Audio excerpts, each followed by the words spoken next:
The automobile is one of the most important inventions that revolutionized the modern world. In America, the rich history of car culture runs deep as technology continues to shape the future of the industry. Jason Stein, former publisher of Automotive News, is here to share the stories of people passionate about cars, from industry leaders and innovators to car-obsessed celebrities. Buckle up as Jason takes you inside the boardroom, onto the track, and around the bend on Cars and Culture on SiriusXM Business Radio. Welcome to SiriusXM's Cars and Culture. I'm Jason Stein in Detroit. If it's nearing the month of May, and if it's getting closer to the Indy 500, there's only one name that still gets talked about when competitors are mentioned and when history is about to be written: Hélio. Is there any symbol more identifiable than that of Hélio Castroneves? 4 times he's been the first to cross the yard of bricks as the checkered flag drops.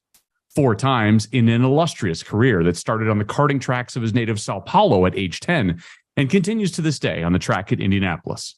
In this month of May and in our conclusion of driver interviews, both past with James Hinchcliffe and present with Joseph Newgarden, Hélio sits directly in the middle of both eras. He's not yet finished, yet he's accomplished so much. He's not yet what was, but he could be what still very much is. If anything, Hélio is just as amazing as when he burst on the scene at Indy, winning with Team Penske, then climbing fences after taking the trophy. Hélio Castroneves. He has realized the ultimate dream. Hélio Castroneves has won the Indianapolis 500. We'd never seen anything like it, and it's still true. Foyt, Unser, Mears, and Hélio. 4 drivers who each won 4 times. Look at the crowd. They know history's on the line. Welcome to the 4-time club, Hélio Castroneves. That is awesome. Spider-Man is back at the Speedway. All 4 were special in their own way, as is Hélio Castroneves. He's one of the most decorated drivers in history. He's a member of at least 5 racing halls of fame and is known worldwide for his smile, his positive personality, and for climbing the racing fence after a win, earning him the nickname of Spider-Man. This weekend, he'll drive again for Meyer Shank Racing, who's looking for a second title. But he's also so much more. Now a businessman, also working the dealership side, he's broadening his skills while staying active in the IndyCar scene. Always affable and always personable, Hélio takes us to the big track one more time, searching for history and that elusive 5th title. Could Spider-Man climb the fence again? This weekend we'll see. But first, a spin on Cars and Culture. Hi, I'm Hélio Castroneves, 4-time Indy champ, and you're here with Cars and Culture with Jason Stein. What a pleasure to see someone who I first saw scale a fence at Indianapolis now more than 20 years ago. And it is funny to me, Hélio, to say that it has been 25 years since you first got into a kart race car. Happy anniversary on a quarter century. It's impossible that Hélio Castroneves can be 25 years in a car. Welcome in. Incredible. Thank you, Jason. It's great to be here with you. And absolutely right. I love this sport. It's not my work. It's I go have a good time and do this for a living, which is not many people lucky to say that. And but that's why I'm still going, because the passion is very much still running through my vein. It's crazy to me to think that it has been that long. Has it been that long to you? Does it seem like it's been that long to you since you, I mean, I don't want to go all the way back yet to the days of first getting into a kart, but I'm talking about just when you started racing. I mean, it must be a blur. Well, no question. My nephew now start racing go-karts in Brazil, by the way. And the funny thing is, the same people that I used to, my mechanics, the guy that prepared my engine, I mean, the same group of people still doing that. But now with my actually nephew, and my family is in Brazil right now, they're reliving the exactly moment when I started. So it feels surreal to everyone, including me, when my nephew calls me, "Hey, uncle, I just finished 4th. My first trophy. Your first trophy was 4th, right?" It's like, yes, it was. So it was really cool to. What a great synergy. All of this, and I keep telling my parents, like, don't compare him to me. because he might create his own path. But it was amazing. I mean, I remember like it was yesterday. I love what I did, and I talked to, because my daughter is 13 years old, and now we're talking about that. I remember I was always focused on racing, and I have this drive that I want to become who I am today. That's why I didn't distract myself into any other things. But it paid off. It didn't pay off because I was suffering, or no, I enjoy it. All this step of the way until now, I enjoy every single moment. What advice do you give to your nephew now after the fourth place finish? So I told him, don't compare it to him to myself. I know you can use as a reference. Yes, I did this, so you can see what level are you in that moment. But just because I did this doesn't mean you have to do this. And I told not only to him but also to the parents, or which is my sister. I said, let him do it. Don't tell him what to do, because my dad never told him what I have to do. But I went to him and said, hey, Dad, what? I think I made a mistake here. Should I? He's like, yes. He just steered me to the right way, and he kept going. And let him create those sort of connection, because he'll make his own decision at the racetrack, right behind the steering wheel, instead of you telling him what to do. How hard is it today to be a racer? We've had a couple of racers on the program. We've had Joseph Newgarden talk a little bit about trying to work his way through as a driver. We've talked to James Hinchcliffe, who talked about his own journey, and they've said that it's just different now. It is you have to thread a needle in order to get to the highest levels. You agree with that? Absolutely. I'm so glad you asked that question, because I referring to my family and my nephew, because today you have so many other tools to able to improve, right? The simulator is one of them, which has become very, very, you can drive any car today, in any track, by the way. Right. So, and when you go to the real life, you already know what to do, because you're already being there without being there. How weird is this? But that's the world that we live in right now. And because of that, everyone now, when someone was a big talent in the past, you can see the difference between this guy and the other guy. But now that sort of like area, it really shrink it down to really close to each other. So now the driver, he doesn't need to be the fastest guy out there, but he needs to be fast, intelligent, understanding the strategy that he needs to do, because it's not about mechanics. Back then, 30, 40 years ago, you need to know the mechanics about it. You need to know, this is what the spring is going to do. But these days, the car is so much high tech that you need an engineer, not that you need before, but you need like this type of engineer to run the whole bits, the computer, to make sure that the car runs, right? So now you need to be a little more wide open, different, find niches that maybe somebody didn't. And that's what I told my nephew. Maybe you might not be the fastest guy, but you have something that I like it. You're really clever. You put yourself in positions that maybe another guy is not going to do it. So you're thinking a little bit outside the box, and that's going to make the difference today. It's so competitive, Hélio, now. I mean, and obviously the popularity of racing in general, and specifically open wheel racing, thanks to Netflix and thanks to all kinds of things, have made this perhaps a dream that some may not even have considered. True, that is absolutely right, and it's great that Netflix showing some of the areas that was very restrict, right, and now they're able to understand the politics a little bit as well, what the drivers go through, and understanding if you really want to go, that's what you're going to have to do. But yes, and I think all the form of motorsport, as you mentioned, not because of Netflix's Formula One, but IndyCar, I think NASCAR, all the other type of racing, even that they are not the same, but parallel, it is similar, and it goes to the same experience. We're a long way from 40 years ago, and you sneaking into your the trunk of your father's car in racing overalls and a helmet, right, allowing you into a circuit. You were 7 years old when you were given a child-sized motorized car for driving in your gated community. Is that right? That's correct. It was a fun time, to be honest. That's, I think, what probably made me feel in love with racing, because I was doing something kind of like fun, right? Playing. And that showed me the way to be more fun, which is being behind the steering wheel later on. Your mother didn't want you to race, did she?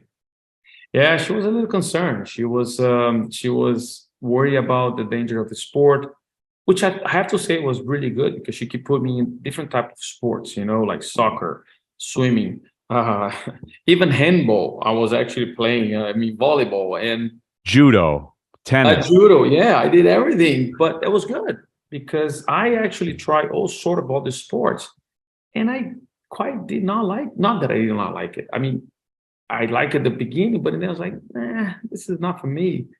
But racing, when I first time my dad put me in the go-kart, that was cool. That was like, I couldn't wait for the next weekend to do it again. So it wasn't something that Monday or Tuesday through Friday that you could go. You have to wait for the weekend. I think that waiting time, it really kept me interesting to the sport, until obviously I started doing really well and traveling.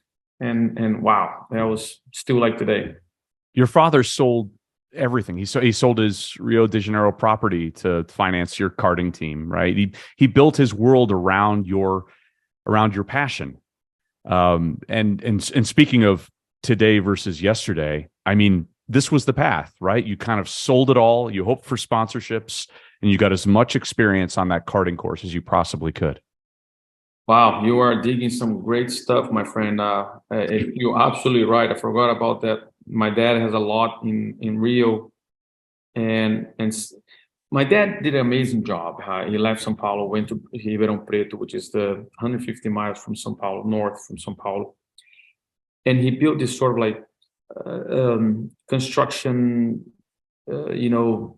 piping, plumbing in the area, and he was doing really well. And very clever, able to buy some things around. And when I start racing, all of this asset that he had, he started like, wow, and he started throwing, because he knew to be in this sport, you need to get the best equipment, and he's just trying everything, right? So he used also the sport to marketing his company, which is again another level of thinking. But he was also crazy too, right? Because he was just all in. There was nothing holding him back. But my dream became the family dream, and yes, we went through the last bit. I remember people coming in the repo his car because he just didn't have any more. It was just like doing everything to finance my racing, and until I got it. What was the turning point? When did you know that you had kind of made it? That you were on your way to possibly making this dream come true? Was it the karting championship? No. Oof. To be honest, 1998, when I started with IndyCar, I knew from the beginning what I want to do. Like when I was 14 years old, 15, I said, this is my life. I can't live without it.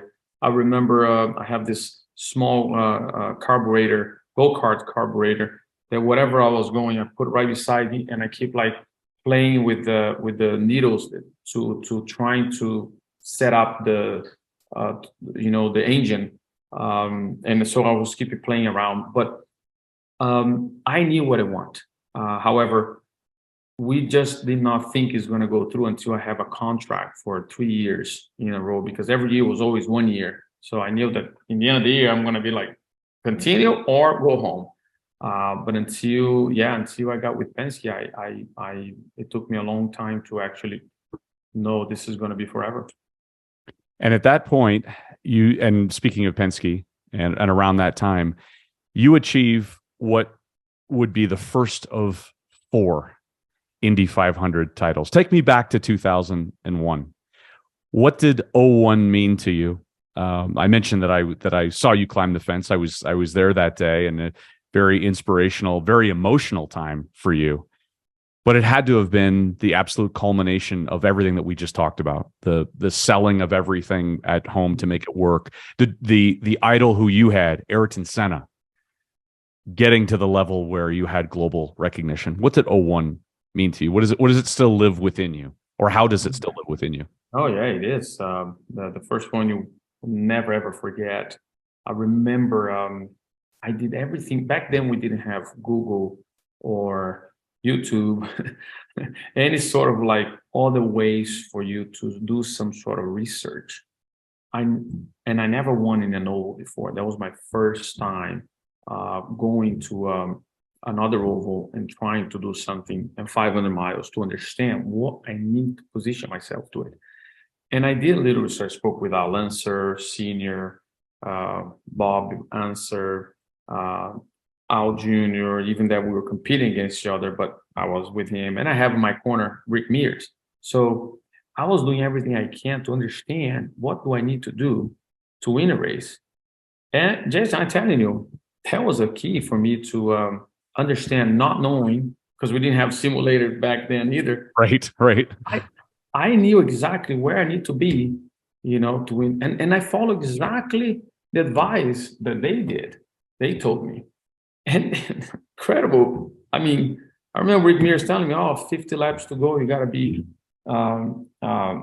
50 laps.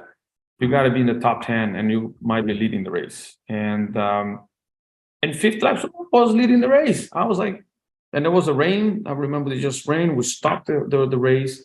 My dad's like, you won, because obviously in racing, if you over half of the race, it considers the race complete. You won. I said, Dad, I see right there, a little hole in the sky, and I see the sun. It's gonna come back. Just relax. We're gonna continue back racing, and that's exactly what happened. I did what I need to do, and when I won, I was like, darn it, this is for real. It did work. So it was incredible. Can you put any of it into words when you reach a goal like that? I mean, the Indy 500. Growing up in Brazil, the Indy 500 is very much on the top of every kid's wish list. Yeah, when my first knowledge about the Indy 500 was when Emerson won in 1989. Of course. And if you remember, they used to take the picture with the money around the car. It was really cool to see that. And I remember I was like, oh my God, this is going to be fantastic. And when I was there, I knew the history, but not as much, and I know now. So I didn't know afterwards. I understood what I accomplished afterwards, because even before the Indy 500 2001, I had my first win in Detroit in 2000. And Marlboro, which was our sponsor back then, we're trying to do a lot of media. And I remember going to New York, trying to go, no, it's okay. No, we don't need him, but he just won Detroit. Yeah, no, it's good. Maybe it just got to keep it going, right?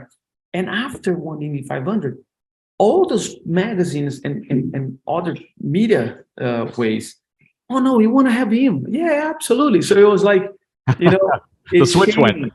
Yeah, and I was like, whoa. And they stopped introducing me as a Hélio Castroneves driver. It was the winner of the Indy 500. So it did change. It is absolutely changed and turned out to be incredible.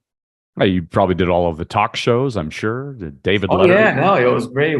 David Letterman was always an advocate about Indy 500. He's actually a partner, owner, right, in the team. So yeah, I did. You imagine all of it. It was really cool. Your name, or your face, your likeness chiseled on the side of the trophy. I always thought that was in sports, you have the Stanley Cup and you have the Borg Warner trophy. I think those are the two trophies that are the most iconic, but especially the Borg Warner, because they do a likeness of you and it sits there forever.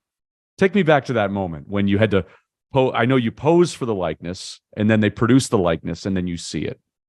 It's amazing because winning the first one, and Will Berry, WB, I call him WB, but that's the artist that does the whole face. Yep. And how they do it, which is incredible. They start with the normal face size, go to halfway until you get the smaller one to fit on the trophy, which is incredible. They do a phenomenal job. So for me, sitting there and they're taking the pictures. But the interesting thing, Jason, it's not from the 2001 to 2021, which is the fourth one.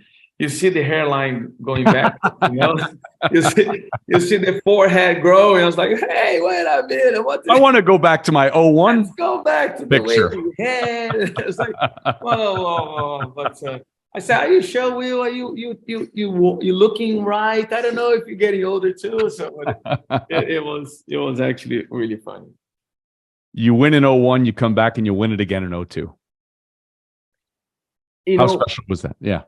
That's the thing. A lot of people are like, and back then, or still, it was 30 years until someone did a back-to-back. Actually, I'll take that back.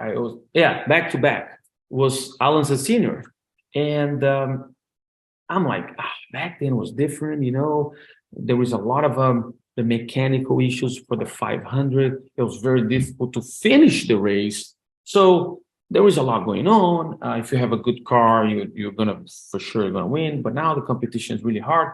So I wasn't even thinking about if we can do it again. But I knew what I needed to do. I was very, very confident. But as soon as the practice started, Jason, I'm like, my car. They changed the track. They just grind the track. So it changed the setup. The car was the same, but the setup wasn't working. I didn't quite click.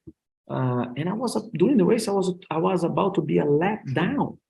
Imagine, I was not having a very good time in 2002. And great teamwork. My former boss, not Roger, but Tim Cindric. We saw an opportunity. We just did a pit. We would be about 2 laps short. We decided not to pit, so we went from 10th or 12th, 15th, something like that, to first. And he said, like, you got to save fuel now. They throw me a very awkward situation. Between, I have some lap cars. I remember I let them buy to save fuel, to help me to save fuel. And one of the guys in second place, which was Tracy, it was his teammate. So I let the teammate pass by, but teammate realized what I was doing. He's like, no, you go. So it was kind of like back and forth.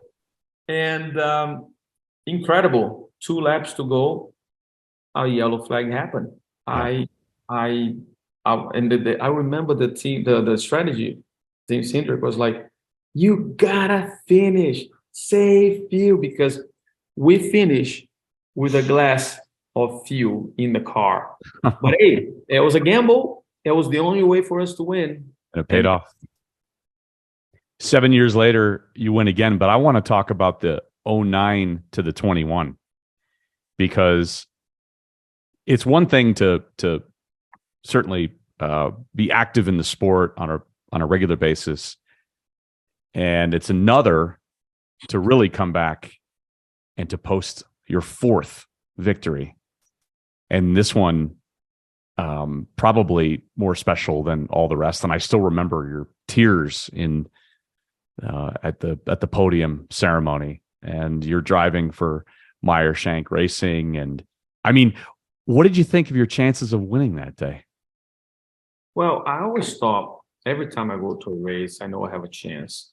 This was a little bit of a difference because of not knowing. It was the first race with a new team, new brand, new setup, no idea. I went from 550 or 500 plus employees from a Team Penske to a 20 employee team. Team never won. The team never had I think it was a second place maybe. But what I noticed was, the struggle and the passion that Mike Shank had for the racing. And he said, this is what I have, and I believe in you. I'll give everything I got to you the opportunity to win the race. And that's what you need to ask for. You don't have anything else for a team owner or for a team. And through the process, as we're going and I'm setting up the car and everything is going really well, until I got to a point, I was like, stop. We have a phenomenal car. It's been a long time. I remember in 2017, I have not like that phenomenal car, but it wasn't enough power. Honda was really fast, and I lost by a few hundreds for Takuma Sato. But I felt that the car was just like that, and I'm like, stop! I mean, the car is really good. So internal, and that was great because I was actually with some of the competitors practicing, and one guy knew what I got, and that was Alex Palou, by the way, which we ended up battling for the race in the end. But what he knew that I got because we practiced together. Anybody, no idea. And so I was very confident, to be honest, Jason, after that week, that we're going to have a great chance. But I knew that the media and everyone was like, hey, you still racing? You're still here? Yeah, it's not about time, you know. I think your chances are really, really low. It's like, yeah, no problem. I understand that you guys are. If I would be listening to everyone, you know, what they're saying, yes, I would probably not be here sitting as a 4-time. So I knew what I got. And I said, you know, yeah, I love being a little bit of the dark horse now because it takes away from the radar and people won't be watching us. And that's exactly what I did. So I knew what I had. I was worried about pit stops, I have to be honest, because we had some little issues.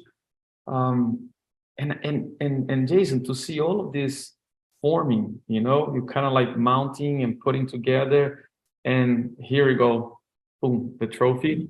Wow, that was absolutely incredible. That's why I was so excited. Mike was so excited.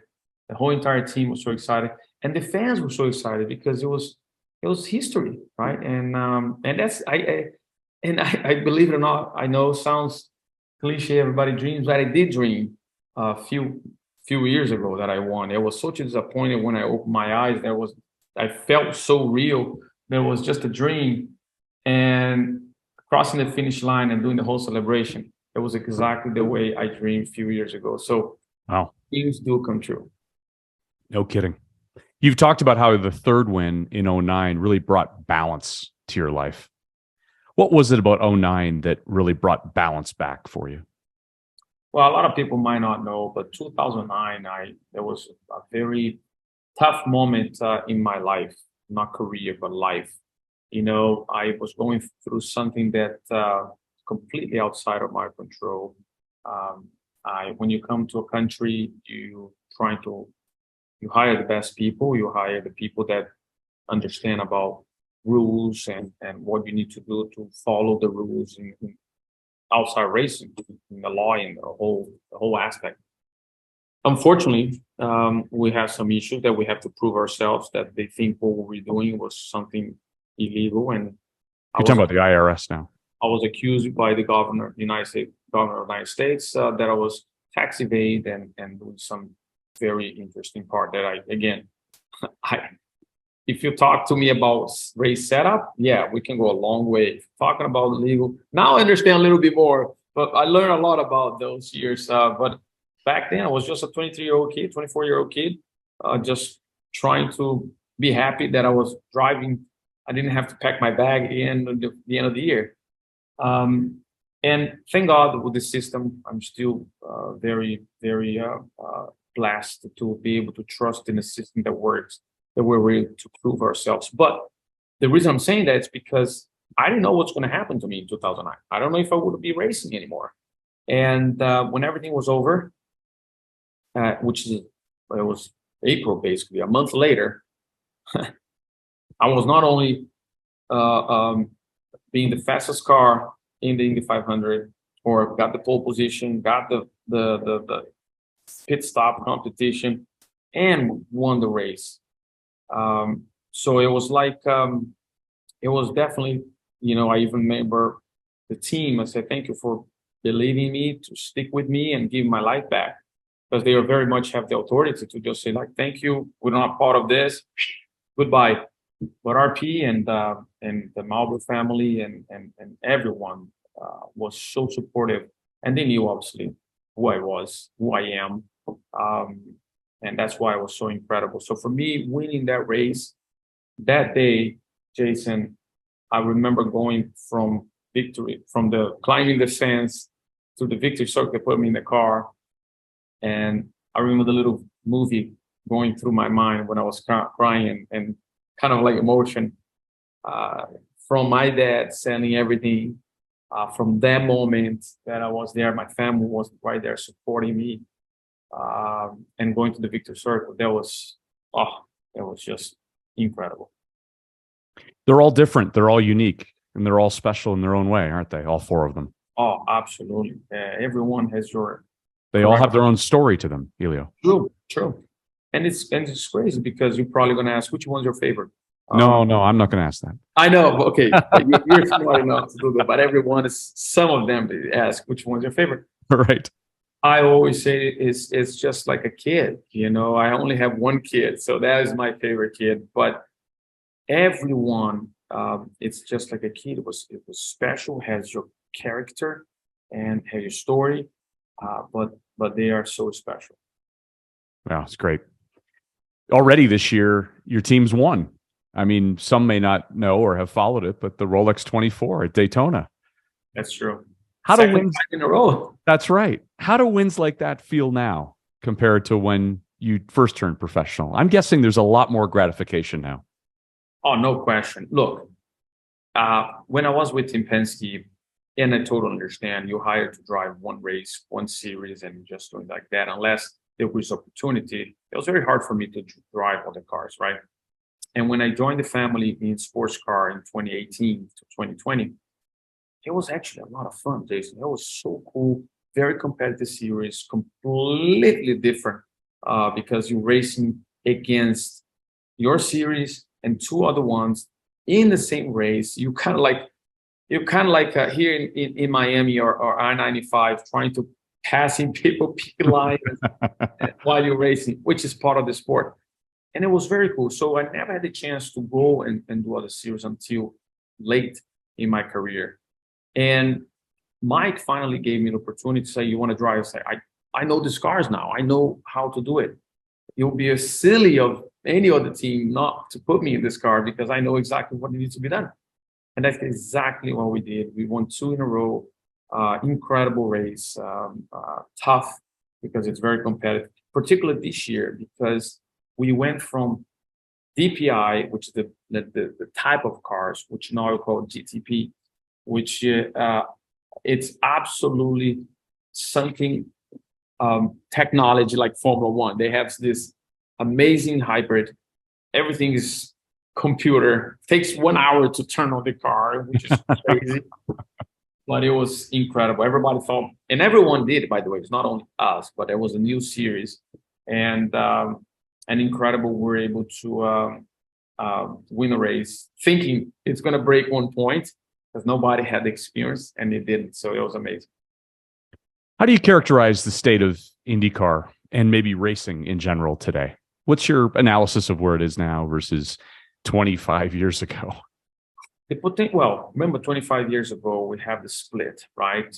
It was just coming from, Yep. yeah, no, it was split. It was IRL versus IRL. channel. And different minds thinking different, team owners thinking this way.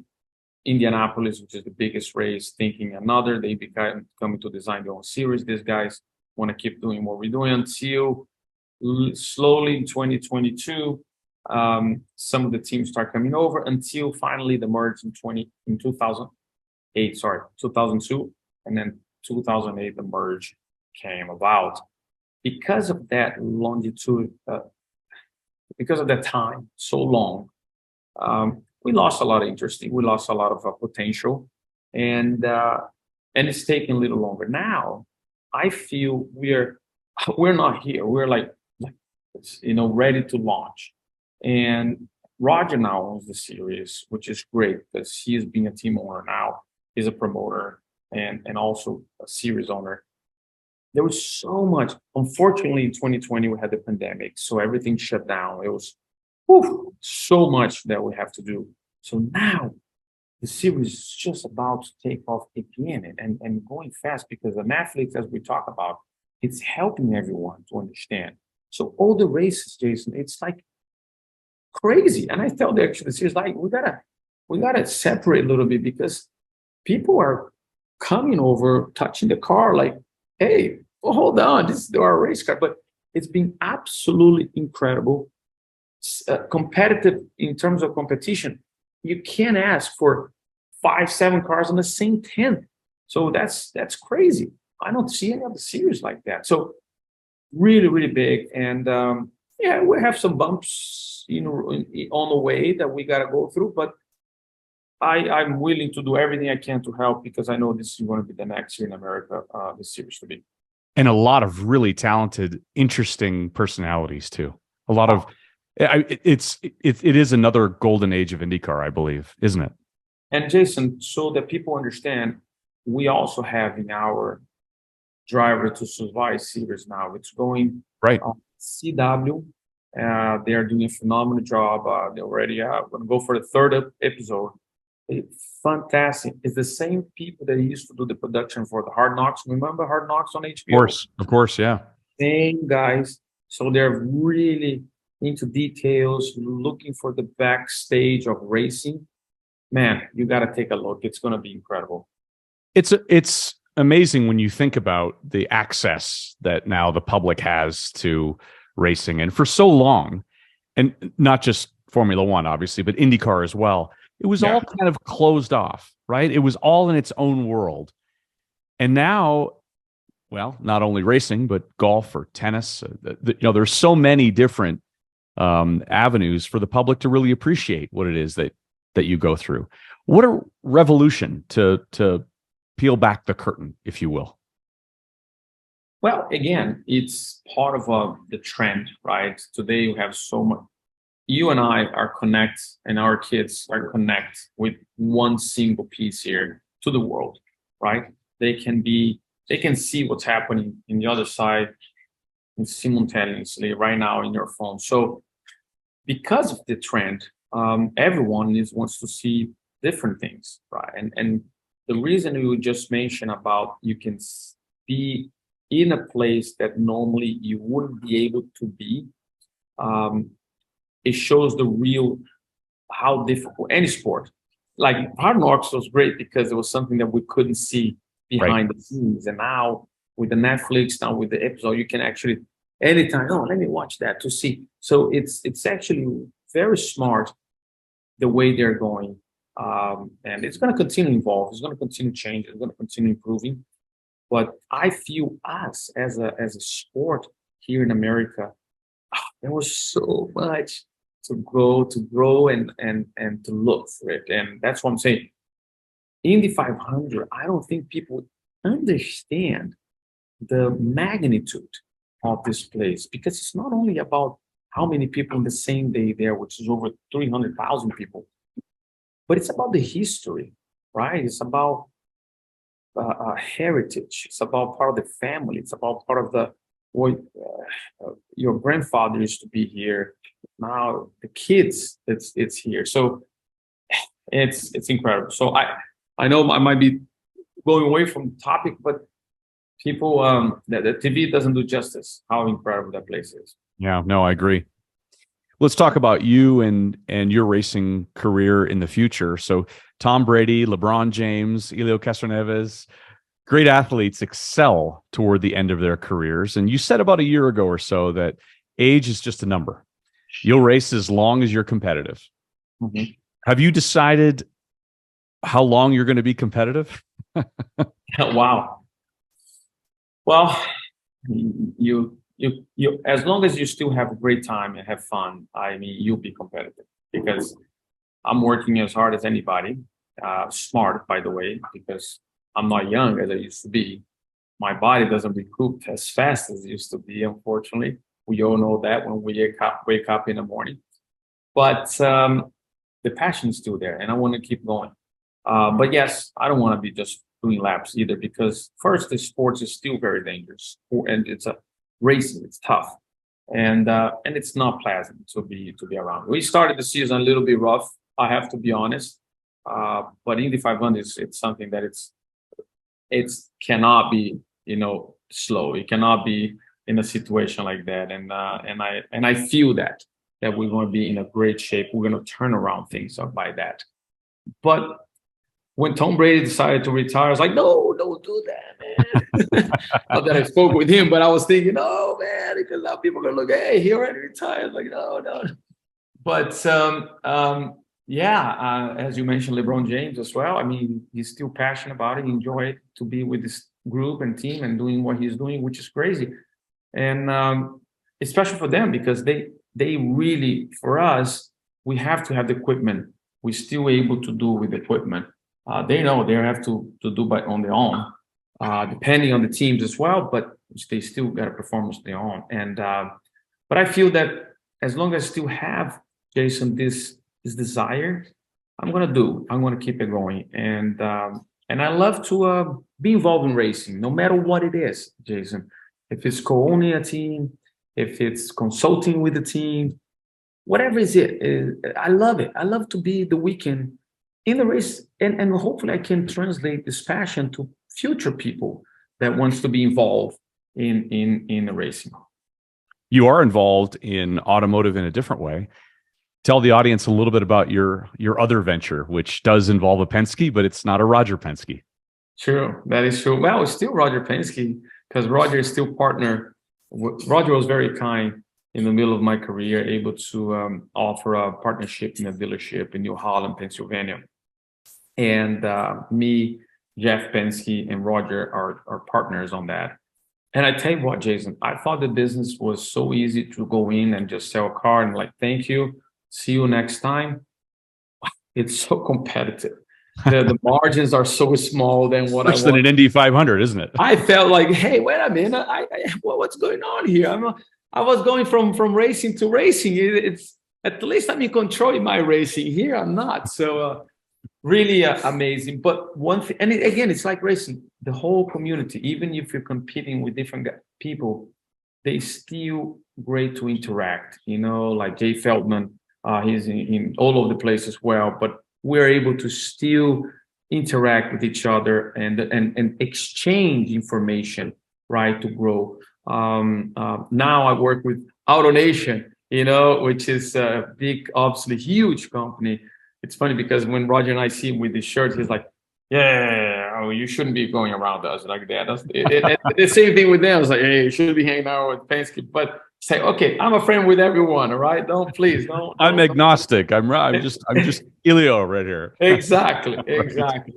But incredible to see how involved and how different, and even what happened in the racing world technology-wise, translating to obviously ordinary cars that we sell, by the way, as well. So now we're going to electric, hybrid. There was all this process that you probably been talking to your audience about that, what's going to be the future, and let's see what's going to be the future. Do you want more car dealerships in your future? Do you want to be involved in more Absolutely. stores? Yeah. Look, I love cars. And again, I have so many friends and people now ask me, hey, Hélio, can you get me this car and stuff like that? It's my brains are, let me do a little bit cha-ching, you know, because merchandising here. So my brains are Toyota, Ford, and Stellantis.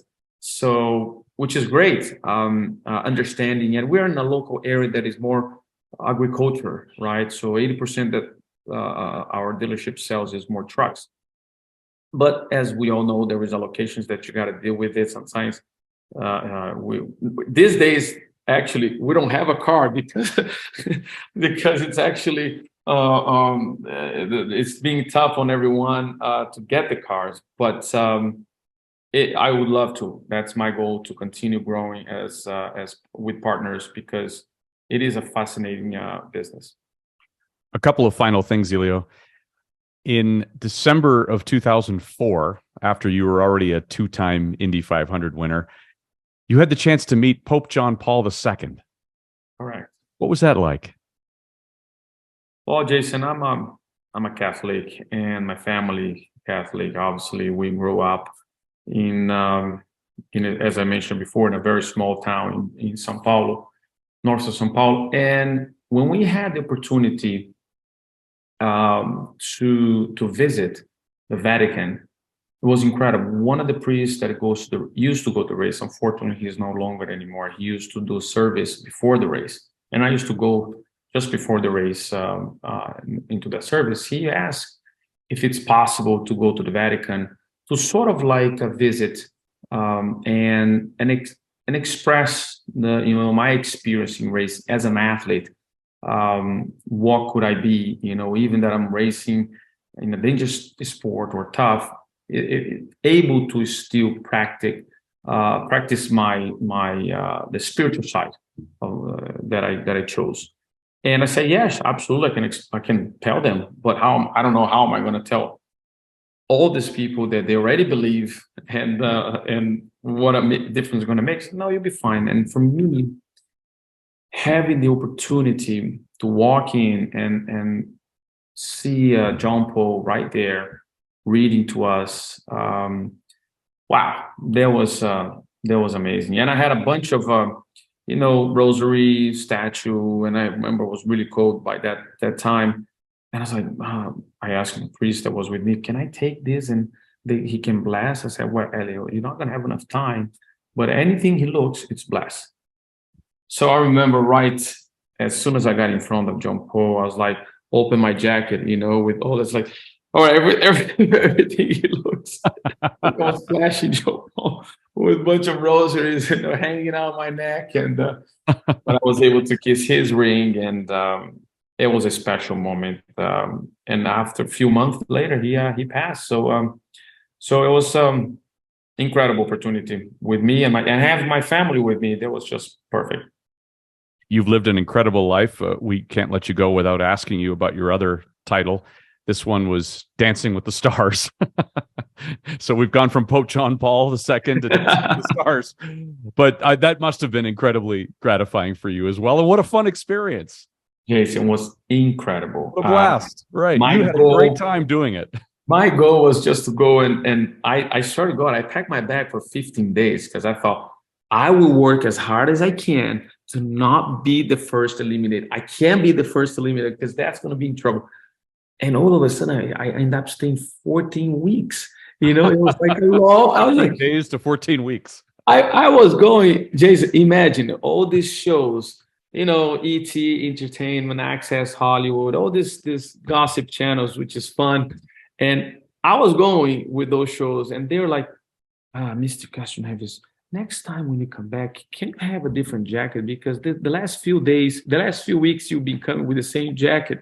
I was like, I don't have a jacket. I didn't know I was going to be here. It was hilarious, but great time I had, and great group of people. What a great show. Unfortunately, Len Goodman just passed, a few weeks ago. What a shame, because he was such a race fan and an incredible dance legend. So I was very fortunate to be able to have him give me some pointers. But it was a lot of fun. You thought you were a big deal when you won the Indy 500. How about that? Dancing with the Stars is another level. Jason, it was 20 to 25 million people watching every Monday and Tuesday. And by the way, back then, again, we didn't have Instagram or Twitter or all the social media that we have. And we didn't have The Voice. We didn't have a celebrity, Got Talent, American Got Talent. It was just American Idol and Dancing with the Stars. So it was everywhere I was going, hey, you were the dancer that can drive a car. I'm like, might be the other way around. A little bit different, but what? No problem. We'll go with it. So it was a lot of fun. Last thing, Hélio, am I talking to the first 5-time winner of the Indy 500 right now? Well, I have a lot of confidence in me that I'll work really hard. I can't predict the future, but I tell you one thing, I'll give you all I have. Just like Mike told me when I signed with him, I'll give all I have to make that happen, because I feel that everyone needs a little bit of a part of history, be part of the history too. They're already be in 2021, but it would be crazy for be in a different group, or in my only group, I would call. And yeah, that's my destiny, and I'll do everything I can to fulfill that. If you win it, you got to come back on the program and talk about it. Are you kidding me? I'll go to a lot of. Don't you worry, Jason.